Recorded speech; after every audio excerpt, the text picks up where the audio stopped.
جہاں آپ کی عزت نہ ہو وہاں مت جائیں، چاہے کھانا آپ کو سونے کی پلیٹ اور چاندی کے چمچ میں ہی کیوں نہ دیا جائے۔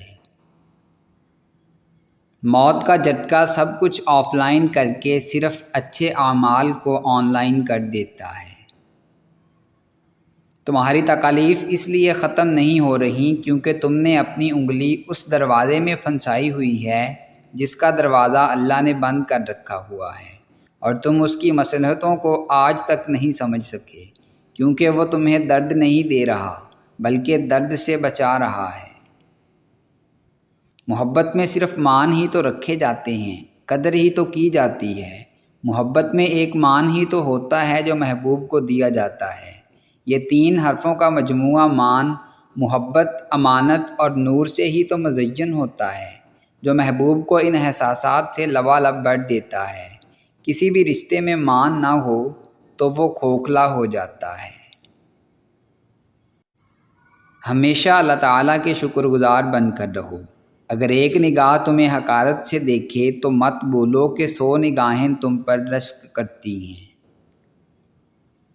اس رنگ برنگی دنیا میں خود کو اللہ کے رنگ میں ڈال لینا ہی اصل کامیابی ہے۔ ہم لوگوں کو ان کی اوقات سے باہر نکل کر بولنے کا موقع خود دیتے ہیں۔ آج اپنے ایک پروفیسر کی بات یاد آئی۔ ایک دن کلاس میں کھڑے کہنے لگے، بچوں اپنے گرد ایک دائرہ بنا لو اور لوگوں میں ہمت نہ آنے دو کہ کوئی وہ دائرہ کراس کرے۔ جب کوئی دائرے سے آگے نکلے اسے روک دو کہ بس اس سے آگے اب آپ کی ضرورت نہیں ہے، چاہے وہ پھر آپ کا کتنا ہی سگا ہو۔ جس دن کوئی وہ دائرہ کراس کر گیا سمجھ لو وہ آپ کے سر پر چڑھ کے ناچے گا۔ یہ بات ہر انسان اپنے پلے سے باندھ لے تو یقین کریں کہ ہم یہ کہنا چھوڑ دیں گے کہ فلاں نے ہمیں کچھ غلط کہہ دیا۔ نرم آنکھ اور نرم دل۔ امام حسین علیہ السلام نے فرمایا، آنکھوں کی نمی اور دل کی نرمی اللہ کی جانب سے عطا ہونے والی رحمت ہے۔ آزمائش ایک طرح سے آپ کو مضبوط کرنے کے لیے بھی آتی ہے، جو کہ بہت ضروری ہوتا ہے۔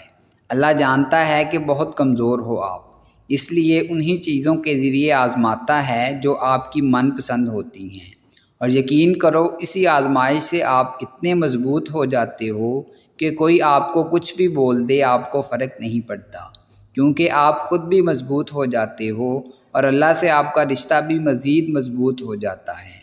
پھر آپ سب کچھ اللہ پر چھوڑ کر بے فکر ہو جاتے ہو۔ اللہ کو ڈھونڈنے اور اسے پانے کے لیے کوئی راستہ نہیں ہے، راستے تو دور جانے کے لیے ہوتے ہیں، سفر کرنے اور منزلیں طے کرنے کے لیے ہوتے ہیں۔ یہاں سے تو کہیں جانا ہی نہیں ہے، پھر راستہ کیسا؟ اللہ کو پانے اور کھوجنے کے لیے تو ہمیں اپنے اندر اترنا ہے، اپنے وجود میں ڈھونڈنا پڑتا ہے۔ ہر مصیبت اور پریشانی کی ایک ایکسپائری ڈیٹ ہوتی ہے، اس سے پہلے اس پر کڑنے سے بہتر ہے کہ صبر کیا جائے، اجر بھی ملتا ہے اور پریشانی بھی کم ہوتی ہے۔ سجدوں میں سرگوشیاں کرنا سیکھ جاؤ۔ یہ تو لکھ دیا گیا نا کہ خوشی کے ساتھ غم جوڑ دیے گئے۔ بات اتنی سی ہے کہ اگر آسمان والے کے ساتھ تعلق اچھا ہوگا تو آنسو بہا کر سکون مل جائے گا، اور اگر آسمان والے سے ہی تعلق خراب ہوا تو دل بھی بوجھل، آنسو بھی بوجھل اور زمین بھی بوجھل۔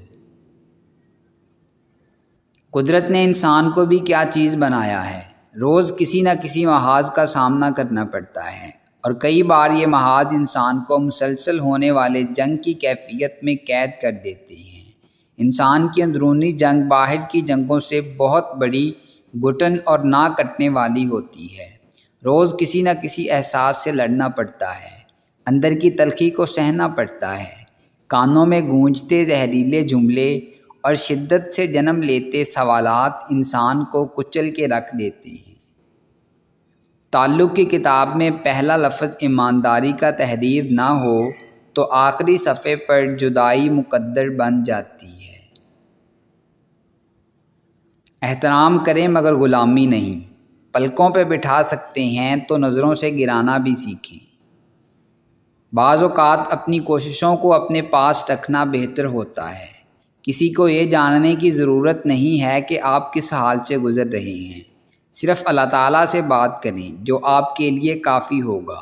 جس طرح اللہ تعالیٰ ہماری بات سنتا ہے ویسے نہیں کوئی سن سکتا۔ اٹھا کر باہر پھینک دیں اپنی زندگی سے ہر اس شخص کو جو آپ کے ذہنی سکون کے لیے خطرہ ہے۔ ہر اس چیز کو توڑ دو جس کو انسان نے بنایا ہے، لیکن انسان کا دل کبھی مت توڑنا جس کو اللہ نے بنایا ہے۔ جب اللہ نے سورہ آل عمران میں فرما دیا کہ دعا پہاڑوں کو بھی ان کی جگہ سے سرکا سکتی ہے، تو قبولیت کا شک تو بنتا ہی نہیں۔ کسی کی محبت اور خوف کو آپ کی عزت سے بڑا نہیں ہونا چاہیے۔ اللہ تعالیٰ کی رضا کا سوچا کریں، کیونکہ اللہ تعالیٰ ہر اس چیز سے بڑا ہے جس سے ہم ڈرتے ہیں یا جس سے ہم محبت کرتے ہیں۔ اگر تمہارا دل بار بار تم سے اس بات پر لڑتا ہے کہ ابھی ہار نہیں ماننی، ابھی تو اور بھی شدت سے اللہ پر یقین رکھنا ہے، ابھی آسمانوں سے دعاؤں کی قبولیت اترتی دیکھنی ہے، ابھی تو کن فیکون کی خوشبو محسوس کرنی ہے، تو جان لو کہ اللہ کی طرف سے ہمت آ گئی ہے، بہت جلد معجزہ بھی ہونے والا ہے۔ جس وقت جس کی ضرورت ہو اور اس وقت وہ دستیاب نہ ہو تو پھر بھلے ہی وہ ساری زندگی آپ کے ساتھ رہے، اس وقت کا مداوع نہیں کر سکتا۔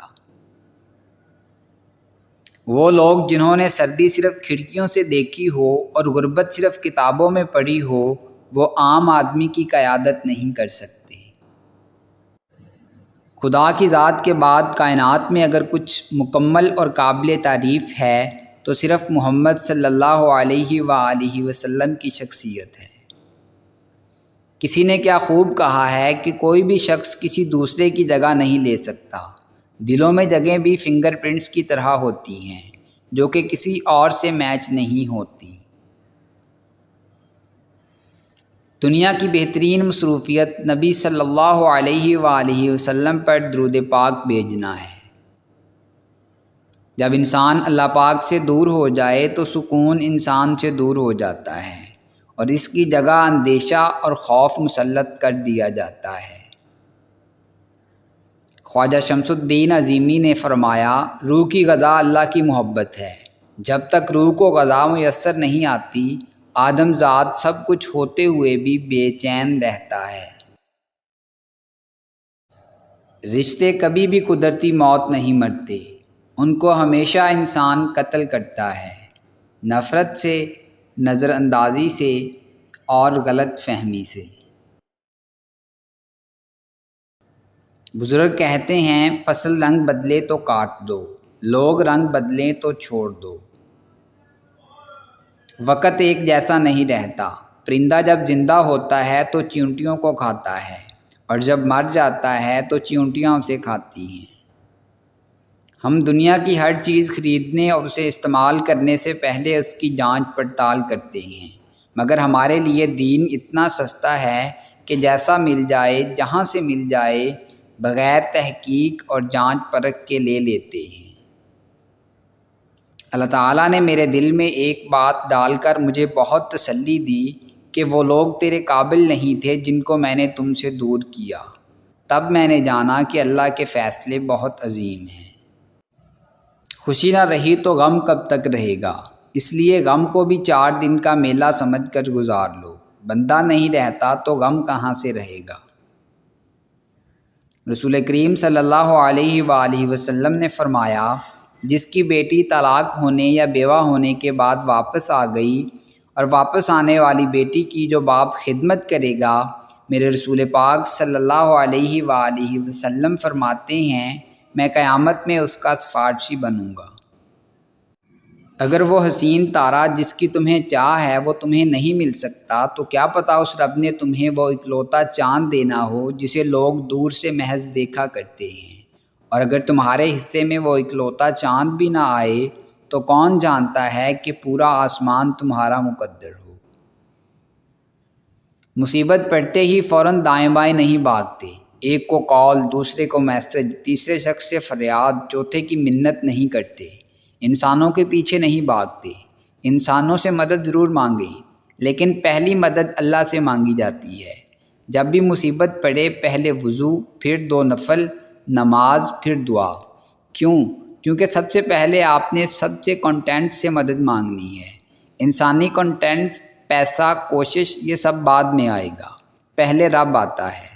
ہماری گنتی الٹی چلتی ہے، ہم پہلے انسانوں کی طرف بھاگتے ہیں، وہ امیدیں دلا دیں تو ہم سکون میں آ جاتے ہیں، وہ امید نہ دلائیں تو ہم مزید انسانوں کی طرف بھاگتے ہیں، اور اگر کچھ نہ بنے تو ہم اللہ سے دعا مانگتے ہیں، اور پھر انسانوں سے رابطہ کرتے ہیں۔ وہ رب جس نے آسمان اور زمین جیسے بڑے بڑے کام کیے ہیں، وہ آپ کا چھوٹا سا کام نہیں کروا سکتا کیا؟ دوستو، اگر آپ کو ہماری یہ کاوش پسند آئی ہے تو ویڈیو کو لائک کریں، شیئر کریں، اور کمنٹ باکس میں کمنٹ کر کے اپنی ذاتی رائے ضرور دیں، اور ہمارے چینل کو سبسکرائب کر لیں اور بیل آئیکن کو پریس کر دیں تاکہ مزید نئی آنے والی ویڈیوز آپ تک براہ راست پہنچ سکیں۔ ملتے ہیں نیکسٹ ویڈیو میں، تب تک کے لیے اپنا اور اپنے اپنوں کا خوب خیال رکھیے گا۔ اللہ نگہبان۔